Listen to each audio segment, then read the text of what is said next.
Ibu-ibu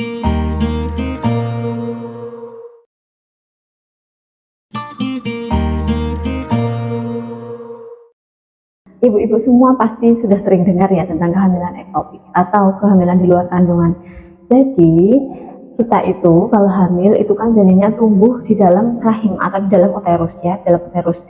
Nah itu kan di samping uterus itu ada dua cabang yang namanya tuba fallopi, terus di ujung cabang itu ada ovarium atau indung telur.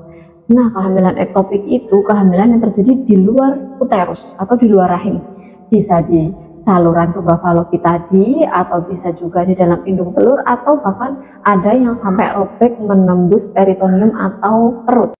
Tapi hampir 90% kehamilan ektopik itu biasanya terjadinya di tuba fallopi tadi. Nah, apa sih Bu Bidan tanda-tandanya kalau kita hamil di luar rahim atau hamil ektopik itu? Gejala awal kehamilannya sama, tespek positif, kemudian mual muntah juga biasanya.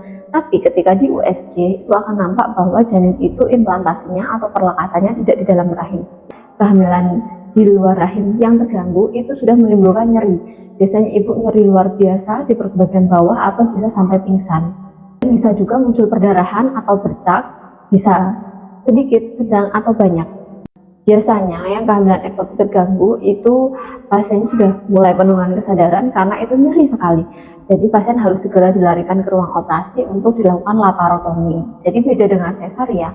Mola hidatidosa atau hamil anggur. Ibu-ibu juga pasti udah sering banget dengar hamil anggur. Hamil anggur itu berbeda dengan hamil di luar kandungan ya ibu-ibu. Hamil anggur itu gejala awalnya sama seperti kehamilan biasa, tespek positif, kemudian mual muntah, tetapi pada ibu dengan kehamilan anggur atau hamil mola hidatidosa biasanya mual muntahnya itu lebih sering dan lebih berat. Kemudian pada saat di USG itu tidak ditemukan denyut jantung janin. Jadi penampakan USG-nya itu biasanya ada seperti gelembung-gelembung seperti anggur atau bulatan-bulatan seperti busa atau gambaran seperti awan. Jadi di situ tidak ditemukan janin, tidak ditemukan denyut jantung janin, yang ditemukan hanya gambaran seperti bola-bola, seperti busa-busa seperti itu. Dan penanganannya itu nanti seperti apa Bu Bidan? Jadi dia akan direncanakan untuk dilakukan kuretase, karena pada dasarnya kehamilan anggur itu kan bukan kehamilan yang baik, jadi itu harus segera dikeluarkan dari kandungan. Blacked ovum atau kehamilan kosong. Ini pasti sudah sering banget ibu-ibu dengar karena kejadiannya itu sangat banyak. Apa sih blacked ovum itu?